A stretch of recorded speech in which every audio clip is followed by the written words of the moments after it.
চাঁদ বলে আমি নয় তুমি নবী সুন্দর, ফুল বলে সুবাসিত নবীজির অন্তর। আর একটু জোরে হবে না? আর একটু প্রাণ খুলে বলেন নারে তাকবীর। চাঁদ বলে আমি নয় তুমি নবী সুন্দর, ফুল বলে সুবাসিত নবীজির অন্তর। তারাদের দল বলে তুমি প্রিয় দরবে, মেঘ বলে জল হয়ে তুমি নবী সরবে, মানুষের কাছে তুমি রহমের বন্ধন, মানুষের কাছে তুমি রহমের বন্ধন। চাঁদ বলে আমি নয় তুমি নবী সুন্দর, ফুল বলে সুবাসিত নবীজির অন্তর। রোদ বলে খুশি মনে তুমি নবী শান্তির, শেষ করে দিলে তুমি ছিল যত ভ্রান্তি। রাত বলে নূর ছিল রসুলের দৃষ্টিতে, দিন বলে তুমি সেরা মাবুদের সৃষ্টিতে। আলোময় করে দিলে পৃথিবীর অন্দর, আলোময় করে দিলে পৃথিবীর অন্দর। চাঁদ বলে আমি নয় তুমি নবী সুন্দর, ফুল বলে সুবাসিত নবীজির অন্তর। আল্লাহুম্মা সাল্লি আলা সাইয়্যিদিনা ওয়া আলা আলি সাইয়্যিদিনা। নামাজের ওয়াক্তটা হবে যখনই, মসজিদে চলে যাও তুমি তখনই। একটু জোরে হবে না? নামাজের ওয়াক্ত হলে কোথায় যাব? মসজিদে। অনেকে তো বাজারে যায়, আবার অনেকে মসজিদে যায়। মসজিদে গেলে সমাধান আছে না নাই? সমস্যার সমাধান করে দেবেন কে? আল্লাহ পাক। নবীজির একজন সাহাবী, তানার সামনে তিনটে কাজ পড়ল। জুমার দিন সাহাবীর কাছে তিনটে কাজ। এক নম্বর কাজ হলো, সাহাবীর বাড়িতে একটা গাধা বাঁধা থাকতো, সেই গাধাটা দড়ি কেটে পালিয়ে গেছে। এখন এই গাধাটাকে যদি এক্ষুনি ধরে না আনা যায়, কত দূর চলে যাবে, গাধাটাকে আর খুঁজে আনা সম্ভব নয়। এ কি মাইকওয়ালা ভাই? ও, এ মাইকটা ঠিক, মেশিন অনেক কিন্তু সেটিং হয়নি। যাই হোক আমার ভাইজানেরা, তো গাধা তাকে খুঁজে আনা দরকার। দ্বিতীয় নম্বর সমস্যা হলো, ওই সাহাবীর বাড়িতে রুটি তৈরি করার জন্য কোনো আটা নেই, জব এটা গম কলে দেওয়া আছে, কল থেকে আনতে হবে, তারপরে এই রুটি বানানো সম্ভব হবে। আর তিন নম্বর কাজ হলো, সাহাবীর খেজুর বাগানে মোটেও পানি নেই, ইমিডিয়েট এক্ষুনি পানি আনা দরকার, পানি নেওয়া দরকার, না হলে খেজুর গাছের ফলগুলো সব ঝরে যাচ্ছে। আমার ভাইজানেরা, এই সাহাবী চিন্তা করছে এখন জুমার নামাজের সময় আর আমার সামনে তিনটে কাজ, তো আমরা কি করব? আগে নামাজ ছেড়ে কাজে যাব। সাহাবী ওই কাজ ছেড়ে দিয়ে আল্লাহর নামাজে চলে গিয়েছে। যাওয়ার পরে জুমার নামাজ কালাম পড়ে বাড়ি এসছে। আসার পরে দেখছে ওনার বিবি বাড়িতে রান্নাঘরে রুটি বানাচ্ছে। সাহাবী অবাক, আরে এ রুটি ছিল, এ আটা ছিল গমকলে, এ আটাটা কিভাবে বাড়ি আসলো? বলল, আমাদের পাশের বাড়ির একটি ছেলে কলে গিয়েছিল, তার হাত দিয়ে কলওয়ালা আমাদের আটাটা পাঠিয়ে দিয়েছে, তাই আমি রুটি তৈরি করছি। জোরে বলেন সুবহানাল্লাহ। আর গাধাটা যে পালিয়ে গিয়েছিল, সেই পালিয়ে যাওয়া গাধাটাও নির্ধারিত জায়গাতে বাঁধা। সাহাবী অবাক, আর এই পালিয়ে যাওয়া গাধা কিভাবে এখানে আসলো? বলল, আপনি যখন নামাজে চলে গেছেন, দরওয়াজায় একজনকে নক করছিল, আমি দরওয়াজা খুললাম, পালিয়ে যাওয়া গাধা দেখে আমার বাড়ি এসেছে, আমি তার দড়িটা ধরে খোঁটায় বেঁধে দিলাম। জোরে বলেন না সুবহানাল্লাহ। সাহাবী চিন্তা করে, তিনটে কাজে দুটো তো হয়েই গেছে, একটা বাকি আছে, ওটা মনে হয় আর বাকি নেই। খেজুর বাগানে গিয়ে দেখছেন পাশের একজন পানি নিচ্ছিল, নিতে নিতে ঘুমিয়ে গেছে, আর তার পাশের ক্ষেতের পানি ওভার করে সাহাবীর পুরো ক্ষেত ভিজে গেছে। একবার জোরে হবে না সুবহানাল্লাহ। নামাজের ওয়াক্তটা হবে যখনই, মসজিদে চলে যাও তুমি তখনই। এতে কাজ হবে না। হ্যাঁ ও আচ্ছা থাক থাক, আচ্ছা আমি ব্যবস্থা করছি। আমার কাছে ওই জিনিস আছে বুঝলেন, আমি নিয়ে ঘুরে বেড়াই। আমার ড্রাইভার সাহেব তুমি মাইক্রোফোনটা নিয়ে আসো তো। ড্রাইভার সাহেব মাইক্রোফোন নিয়ে আসবে।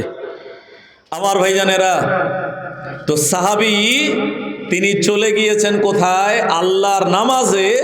আর 3টে কাজ কিন্তু তানার বাড়ি আসার আগে আল্লাহ পাক কমপ্লিট করে দিয়েছে। জোরে বলুন না সুবহানাল্লাহ। নামাজের ওয়াক্তটা হবে যখনই, মসজিদে চলে যাও তুমি তখনই। পেতে যদি চাও সমাধান আজ, পেতে যদি চাও সমাধান আজ, নামাজের কাতারে গিয়ে দাঁড়াও আবার সেজদাতে, সব সমাধানের পাবে খবর সেজদাতে, সব সমাধানের পাবে খবর। লা ইলাহা ইল্লাল্লাহ, লা ইলাহা ইল্লাল্লাহ, লা ইলাহা ইল্লাল্লাহ। ওই পাহাড়কে যদি প্রশ্ন করো সৃজন করেছে কে তোমারে, ভাষাহীনা এক জবাব পাবে, আমার মালিক সে তো আল্লাহ মহান। ওই সাগরকে যদি প্রশ্ন করো সৃজন করেছে কে তোমারে, ঢেউে ঢেউে তার জবাব পাবে, আমার মালিক সে তো আল্লাহ মহান। লা ইলাহা, মাইক্রোফোন লাগবে, মাইক্রোফোন লাগবে, মাইক্রোফোন।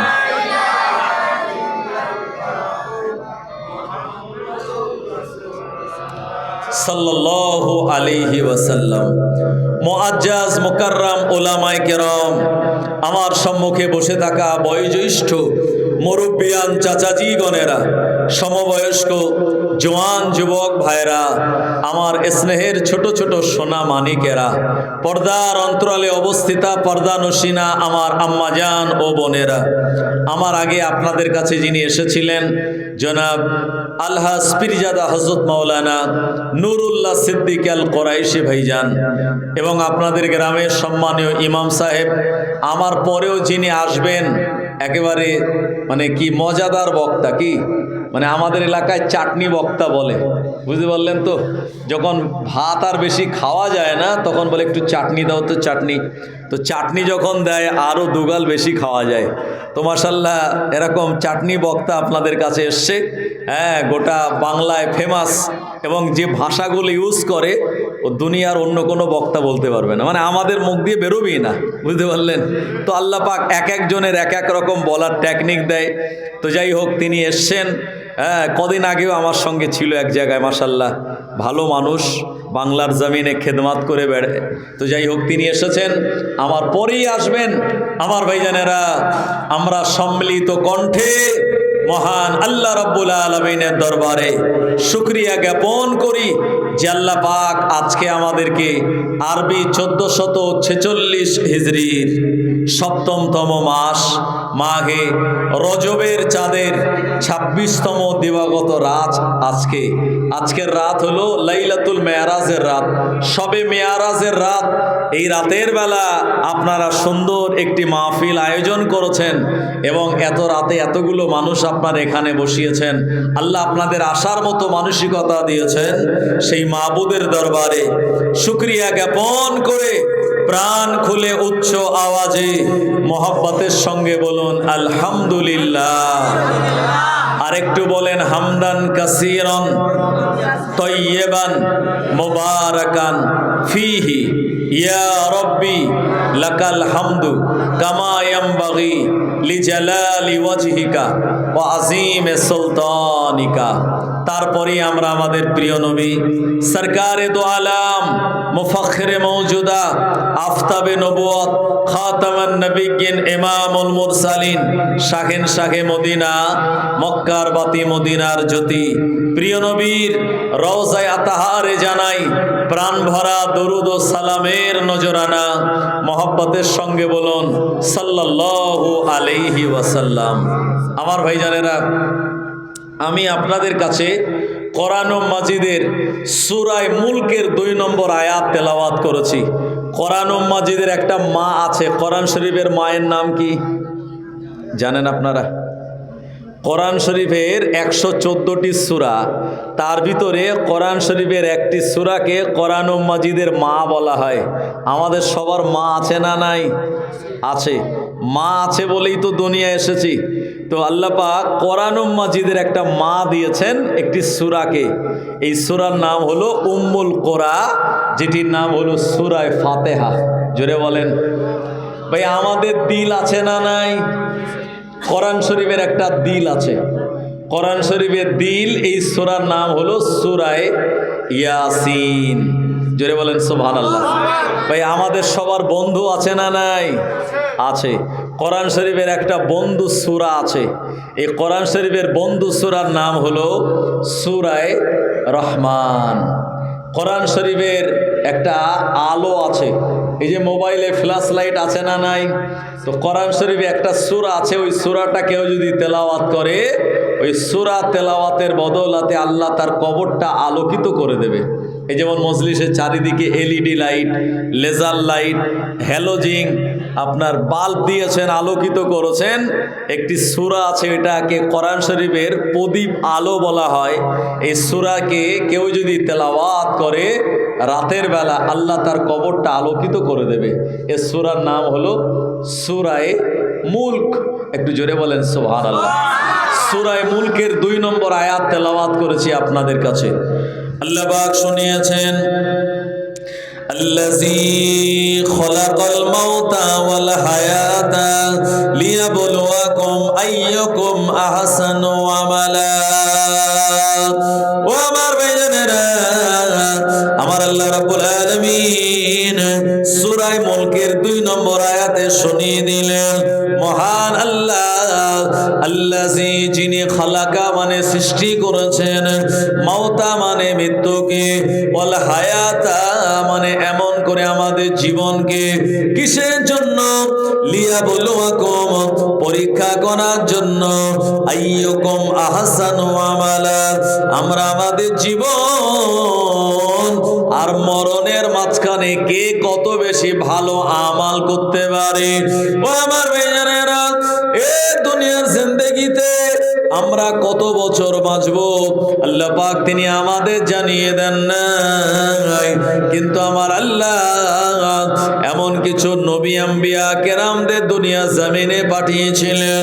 আমার আল্লাহ তানাদের লম্বা হায়াত দিয়েছিলেন।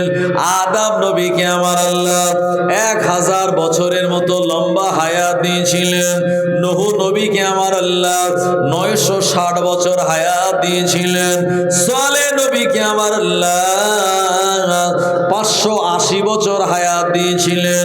মুসা নবীকে 285 বছর হায়াত দিয়েছিলেন। ইব্রাহিম নবীকে আমার আল্লাহ 190 বছর হায়াত দিয়েছিলেন। আমার আল্লাহ ইয়াকুব নবীকে 145 বছর হায়াত দিয়েছিলেন। ইউসুফ নবীকে আল্লাহ পাক 137 বছর হায়াত দিয়েছিলেন। আর আমাদের নবীকে আমার আল্লাহ 63 বছর এ দুনিয়ার জিন্দেগিতে হায়াত দিলেন। আমরা যারা আখিরি জামানার নবীর উম্মত, আমাদের জীবনটা অনেক লম্বা নয়, জীবনটা আমাদের ছোট, কিন্তু আল্লাহ পাক আমাদের জীবনটা সোনার থেকে আরো দামি বানিয়েছে। ও নবীর উম্মত উম্মতানিরা, ও সোনামণিকেরা, আল্লাহ পাক আমাদের নবীকে সবার শেষে পাঠিয়েছেন, আর আমাদের নবীকে আল্লাহ বানিয়েছেন সবার আগে। আল্লাহ নবী দরবারে 1 তারিখে জিবরাইল আলাইহিস সালাম এসে জিজ্ঞাসা করে বললেন, ইয়া রাসূলুল্লাহ হাবিবাল্লাহ, ইয়া রাসূলুল্লাহ হাবিবাল্লাহ, আমি জিবরাইল, আমার মনে হয় আপনি আমার থেকে সম্মানে বড়, আপনি আমার থেকে ইজ্জতে বড়, আপনি আমার থেকে মর্যাদায় বড়, কিন্তু আমি জিবরাইল, আমার মনে হয় আপনার থেকে আমার আল্লাহ আমাকে বয়সে বড় করেছেন। আল্লাহ নবী বললেন, ও আখি জিবরাইল, না না না, আল্লাহ পাক যেমন তোমার থেকে আমায় সম্মানে মর্যাদায় ইজ্জতে বড় বানিয়েছেন, তদ্রূপ আমার আল্লাহ তোমার থেকে আমার বয়সেও বড় বানিয়েছেন। জোরে বলুন। নবীজি বললেন, জিবরাইল, তোমার থেকে আল্লাহ আমার বয়সেও বড় বানিয়েছেন। আমার ভাইজান একটু দরুদ শরীফ, আল্লাহুম্মা